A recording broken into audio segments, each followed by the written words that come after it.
കണ്ണൂർ പുതിയ തെരുവിൽ കാർ സ്കൂട്ടറിലിടിച്ച് വയോധികന് ഗുരുതര പരിക്ക്. സ്കൂട്ടറിലിടിച്ച് നിയന്ത്രണം വിട്ട കാർ മരത്തിലും ഇടിച്ചു. അരുൺ പൂപ്പറമ്പ വിവരങ്ങളുമായി ചേരുന്നുണ്ട് കണ്ണൂരിൽ നിന്ന്. അരുൺ, എങ്ങനെയാണ് അപകടം? അരുൺ,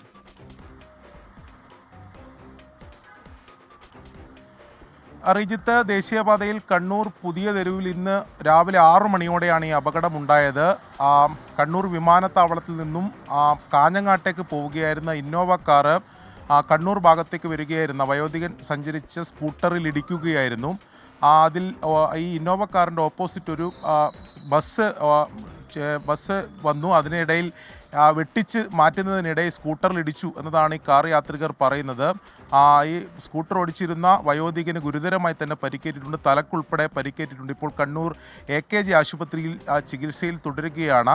എന്തായാലും ഈ അപകടത്തിൽ മറ്റ് 4 പേർ, അതായത് ഇന്നോവയിൽ ഉണ്ടായിരുന്ന 4 പേർക്കും നിസ്സാരമായിട്ടുള്ള പരിക്കുകളേ ഉള്ളൂ. അവർ പ്രാഥമിക ചികിത്സ മാത്രമേ തേടിയിട്ടുള്ളൂ. പക്ഷേ വയോധികൻ്റെ പരിക്ക് ഗുരുതരമാണ്.